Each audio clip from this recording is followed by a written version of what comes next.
Hello and welcome, ladies and gentlemen, to the ace match of Samsung Khan versus KT Rolster. This should be phenomenal. For Samsung Khan, we've got the only ace they would ever put out, Stork. And for KT, they've got the only ace they would ever put out knowing that Stork was there, Flash. You're certainly not going to throw Violet out against Stork. You do not want to face Stork PvP, and mostly you just don't want to face Stork, period, at this stage if you can avoid it. Stork is kind of one of those, he's just too good and on too big of a tear right now. He is clearly in form at the peak of his performance in his life. This is the best he's ever performed his entire life. This is possibly the best anyone has ever performed in StarCraft at any point in their lives.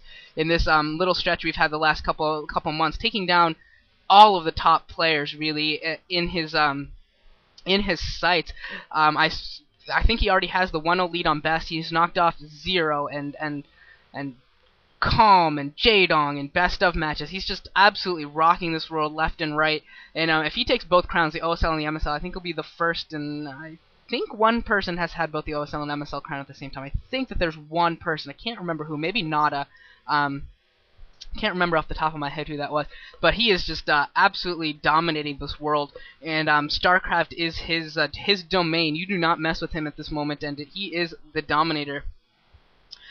Opposing him, though, is a great player in Stork, and Stork is just Stork's been on a pretty good tear himself. He's run into some Zerg players, unfortunately, that have given him some problems, and that's kind of why he hasn't been able to advance in the Star Leagues. He ran up against Shine, who seems to be giving all the top Protoss problem with his very, very aggressive style, and so we saw Stork fall to him in a best of. So he's out of the Star Leagues, but I certainly don't want to.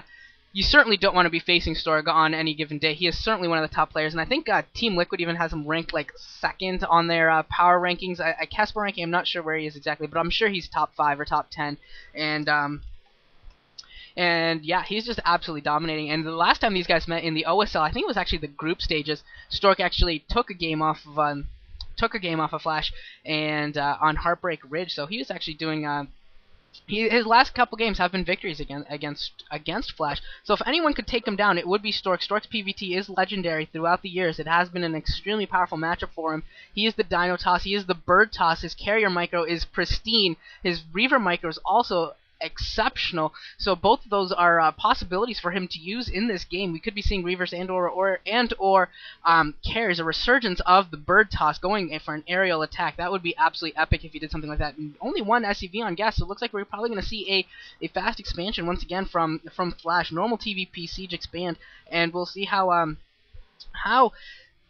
Stork decides to respond. It looks like he's actually produced an early Zealot, so he's going to go try and do some early harassment. Obviously wasn't able to get a gas steal or anything that big, and Flash actually taking his hands off the keyboard there for a moment, realizing that there's really not that much for him to do, so all he was doing was spamming. His hands were maybe a little bit sweaty from that last game versus Firebet here. That went something like 36 minutes, and unfortunately we did not get to see the end and see how he somehow came away with the victory in that game, but I didn't get to see it, but he still got that win, and that was probably a huge drain on his mental and physical resources. We'll see if he's able to come back in this game and be able to do it again, or possibly we might see a situation where Flash doesn't want to make a long macro game and have to do that again, doesn't want to play another half-an-hour game. Maybe we could see an early push from him, maybe see some early attacks, maybe see an FD push here or something. There are several Marines being produced, so this could actually be an FD push.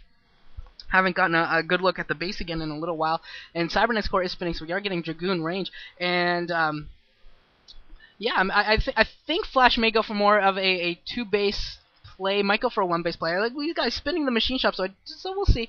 I mean, I really don't know whether what Flash's condition is when he's played a long game and then possibly has the potential to play another long game. That's just not something I certainly can't keep track of, and how his style changes, but I gotta think that he probably does not want to get into a 30-35 minute game with Stork after having already played one.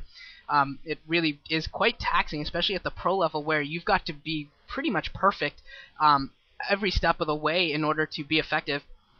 We do see a Nexus up right now for Stork, and it looks like that was just one gate straight into Nexus, and it looks like Flash is going to take his second base as well, pretty much at the same time. So Flash is actually going to come away with a little bit of an economic advantage in this situation, unless Stork decides to expand again, or finds a way to get some nice tech out is also a possibility. And it looks like Flash is actually pushing out a little bit with his Vulture and Dragoon, a few Marines. I'm going to try and do some damage, and that Spider Mine is there. Hopefully he's careful and kills the Spider Mine. Good micro by Stork picking off that Spider Mine. Doesn't let that become too much of a factor. Could actually draw that some of these Spider Mines away with his Zealot, but loses that Zealot. Isn't able to get any sort of a pull on it, and wasn't able to do too much. And these Dragoons have to be careful. Does not want to lose these Dragoons here this early, and able to pick off most of the does not want to. Oh man, that's a big mine. Highly damaging one Dragoon and killing another. That is big. That Stork loses that Dragoon. He's not going to be able to pressure anymore. He was getting some very effective pressure, but not going to be able to continue anymore. And a Vulture for Flash is sneaking into the main here. Going to try and sneak in there. And that Vulture. Oh man, if that one Dragoon shot had gotten up there and taken out that Vulture, that would have been huge. Would have stopped this Vulture from doing so much damage. But we'll see how much he's able to do. He looks like he's killed 2 probes so far. Might be able to kill off a couple more. Looks like a 3rd probe is going to go down, so I think 3 probes went down there for Stork. Not a huge blow, but certainly a little one, and certainly one of those things that will help Flash in the long run. As this does continue into the mid-game stages, we did see that robotics facility. We'll see if that's just for observers, which I think it will probably be for observers. We could see some Reaver play as well. As I mentioned earlier, Stork does have phenomenal Reaver play, and that is definitely a possibility for him to go. Haven't seen that second gasket up yet for either player. Both of them just continuing to macro off their 2 bases. Can't really afford to get that second gas quite yet, as both players have lost several units already in the early engagements. Need to reproduce, and it looks like Stork is going to go and take a 3rd base. Now this is a very important stage right now. If as Stork takes this 3rd base and does this a double expansion, it is critical that he is able to defend, whether that is with DTs or whether that's with Reavers or some other tech choice. He needs to be able to bide his time and allow that 3rd base macro to really kick in. Looks like he is going to go Reavers and is going to try and bide his time that way. If he does have some good Reaver play, we could see him reap the benefits of that third Nexus. Otherwise, what happens is a Flash push could be really painful and really difficult for Stork to deal with. And it does look like Flash is pushing out right now with 3 tanks. It looks like a couple Marines, maybe an SCV for possibly maybe turrets and repairing purposes, that sort of thing, is what we'll probably see. Probably even if he can get a containment going, he'll probably produce an engineering base part of a wall. That is very common play from Terran players. And here comes the attack by Flash, and the Vulture leading the way. Looks like the Vulture will probably get picked off pretty easily here, although Stork doesn't seem to be really too concerned about it. And now walking in there, picking off that Marine, but losing a Dragoon in the exchange. That needs to be careful. Needs to keep the Dragoons that are in the red, needs to keep them in the back, needs to keep them as alive as possible. Picking off one of the Vultures, but 2 more Vultures coming in with Spider Mines, and those mines could do detrimental damage. And oh my god, 2 mines go down. Oh my god, I think Stork is going to lose mines. So many mines being placed everywhere. These mines are doing these mines are just doing too much damage. And Flash with 3 tanks in there might be able to take this game right now. Probably is going to be able to take this game right now. It looks like Flash or Stork is trying to defend his ramp with probes, trying to block and trying to get this Reaver out. If he can get some good Reaver scarabs, this could also keep him in the game. But that was a dud scarab, unfortunately, and he might be dropping right on top of Spider Mines and uses that Zealot. I think he probably was able to micro it and keep that alive. I hope so. And did a great job of some diffusing here, diffusing as well as he can. And this is just a huge microfight. Stork doing his best right now, but all the tanks are still alive. He needs to... Oh, man, that Spider-Mine's so close to going off on all those units. He needs to be so careful. He really needs to take down some of these tanks with a Reaver. That is so critical right now, and he can't afford to lose that Nexus. And that Nexus goes down. That is painful, because he doesn't have that 3rd Nexus up right now. If he put it up, he canceled it because he needed the money, otherwise he wasn't able to even get it up and running yet. And a lot of damaged tanks, but no dead tanks, and that is awful right now. He needs to get a kill here, and this is going to be really difficult for him to get one. He needs to get a lot of kills. He's trying his best right now, and I just don't know if Stork's going to have it. He's highly damaging. Oh, there goes the Reaver, and that's about it. And Siege finishes. That is pretty much the death blow. Now we can have siege fire raining from below onto the high ground, and Flash can just stream Vultures in and just continuously stream Vultures with mines in there and just absolutely rock Stork. Stork doesn't have much of a chance in this game anymore.